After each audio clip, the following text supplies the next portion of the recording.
WTO, I would now like to call on the members of the WTO to present their trade challenges to the World Trade Organization.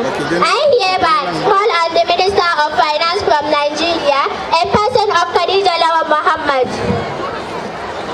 The Secretary, members of the press, ladies and gentlemen, good day to you all. Fellow ministers, it is my pleasure to stand before you in this 7th Hasiyanda World Trade Organization Ministerial Conference so as to revisit agreements reached during our last conference, as well as to examine the challenges encountered in the year 2020. In the year 2020, Nigeria witnessed challenges ranging from the closure of our land borders caused by COVID-19, the endsars protests, Boko Haram attacks on innocent citizens, agitation of separation by indigenous people of Biafra, IPOP, call for the restructuring of the country, kidnapping, cyber and financial fraud, illegal influx of immigrants and many more.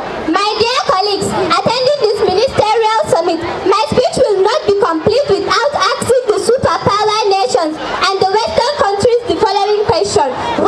Why should the soil of Africa and her citizens remain the apparatus of test for any newly manufactured arms and weapons of war?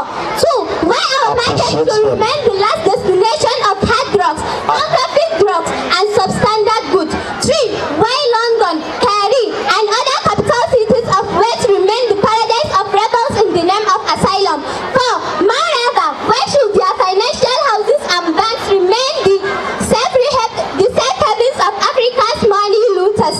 The Director General and my honorable ministers, why is China, US claim on the supply of vaccines to countries is questionable, as the said vaccines supplied to African countries are substandard compared to the ones they use in their countries? Hence, most citizens in Africa, especially Nigeria, feel unsafe to take such vaccine.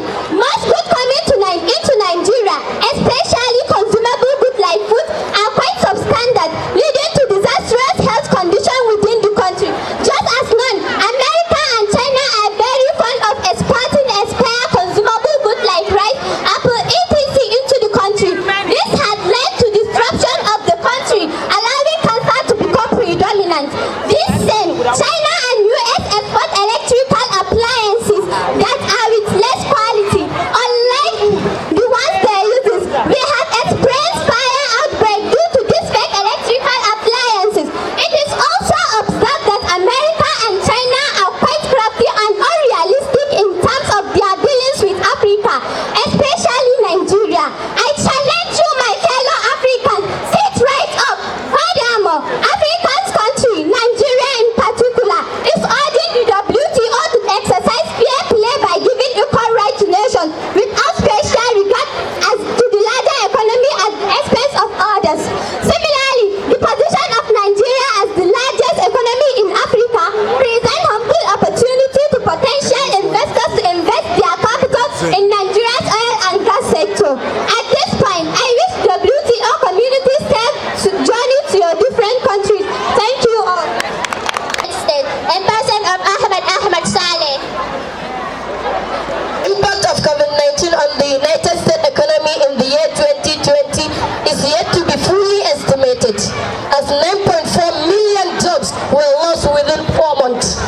The Director General of the World Trade Organization, United States will not hesitate to fault Beijing for its role in the invasion of coronavirus and laxity in handling the virus to spread beyond Hubei and Wuhan provinces. In addition to that, Washington is asking the international community to make the Chinese accountable for all lives and economic loss caused by the pandemic. Furthermore, the Chinese government should be sanctioned and made to pay for the price. Similarly, the position of the United States in fight against terrorism, sea piracy, intellectual copyright theft by India remain unchanged. Finally, United States remains supportive to developing countries in their fight against COVID-19 by donating 1 million doses of vaccine in form of assistance to Africa, and while the United States remain active member of the World Trade Organization. Thank you. Finance from China, a person of Aisha Kabir Bagaj. the Minister of Finance from China. On March 11, 2020, the World Health Organization (WHO) declared coronavirus, termed COVID-19, as a pandemic. China suffered most, and it will be an offense against People's Republic of China to be accused for artificially inventing the coronavirus. The Chinese government stands a chance of disputing the fact of being accused of producing substandard products sent to African nations. But we have the Chinese produce according to request by nations. We give out what is requested by nations through negotiations and trade agreements. The American government have openly accused the Chinese of being the inventor of COVID-19 to claim world power. I stand here to prove to all member nations that the COVID-19 emanated as a result of the Americans fighting to destabilize the world economy. Fellow colleagues, I know you will ask why. Firstly, you will acknowledge that People's Republic of China was able to build a well-equipped hospital with 3,000 bed capacity within 2 weeks ever in the history of the world.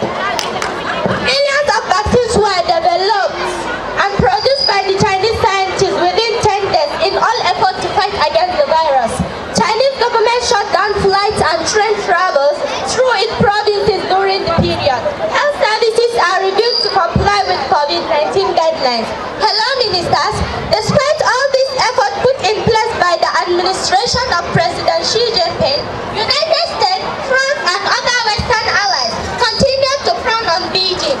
Moreover, I would like to use this forum to call on Washington, Paris, and the West to desist from further accusations against the People's Republic of China. Similarly, People's Republic of China remains steadfast in their effort to boost global trade through massive production of goods, healthcare facilities, drug donation of vaccines to the worst affected nations by COVID-19. I wish to acknowledge you that the people of the Republic of China is glad to receive all potential visitors from all parts of the world. Thank you.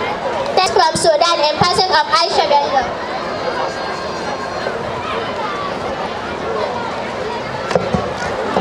السلام عليكم أهلا بكم المحاضرين الكرام بهذه المحضر المبارك. Permit me to stand on the existing protocol. I am Aisha Bello and the Minister of Finance from Sudan. The negative impact of COVID-19 on Sudan's trade and economy in the year 2020 will not be forgotten in near time. Since the pandemic began, businesses have experienced continuous decline, both foreign and domestic business. The fragile economy of Sudan witnessed rising in prices of goods, resulting to resignation of the long 30 years rule of President Umar al-Bashir. This and many more have worsened the political atmosphere of the Africa's largest country. Dear honorable ministers, Sudan will not let this ministerial conference go without questioning the role of the United States and other European nations in the separation of Sudan into North and Southern, thereby further complicating the issues of refugees and economic hardship on citizens of the both nations. Equally, on the same vein, Sudan will and the global Muslim community is calling on the French media to respect the right for religion by stopping all forms of blasphemy against Islam. On this note, I once more assure you that the President of Sudan welcomes investors from all parts of the world. Thank you all. Shukran jazilan wa barakallahu fina wa fikum. Ma'as-salam. Thank you from France, in person of Ginado Sunusi. As the Finance Minister of France. On March 16, 2020, the Finnish citizens were confined to their homes for 2 months, not to mention the crash in GDP by 8.23% in addition to the still stand in production of trade, all as a product of COVID-19. Hello ministers, the French government will not fold our arms seeing the Belgian administration goes without being sanctioned for its role in causing the deadly pandemic. Ladies and gentlemen, the global trade and economy is in danger posed by the activity of jihadis across the world, particularly in Sahel region of Africa. In addition, the threat of ISIS in Syria and Iraq remains source of concern to the global peace and security. Furthermore, the closure of land borders by countries in sub-Saharan region of Africa is a violation of World Trade Organization. To this end, we will continue to consolidate on the effort of World Trade Organization in attaining food security, healthcare service, peace, trade, and economic development. Thank you. Thank you very much. Come to several ministerial conference. Having listened to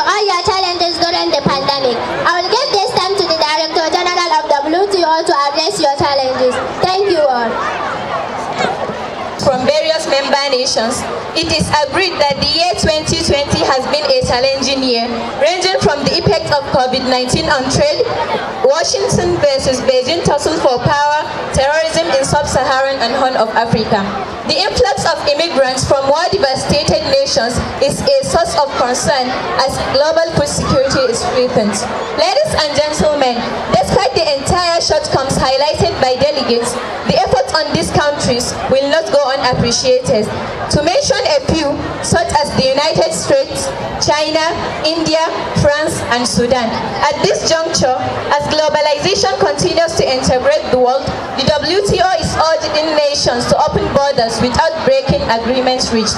Moreover, the Office of the Director General of the World Trade Organization is calling on various member nations to exploit potential investment opportunities in member nations.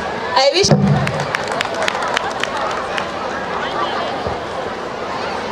At this point, we have come to the end of this year's Ministerial Conference 2021. I wish you safe return to your various nations. Thank you all. We put our hands together for these presenters. Thank you very much. Thank you very much. Organization. Hasiyanda International. It has been said before now. Whatever you're looking for is Hasiyanda.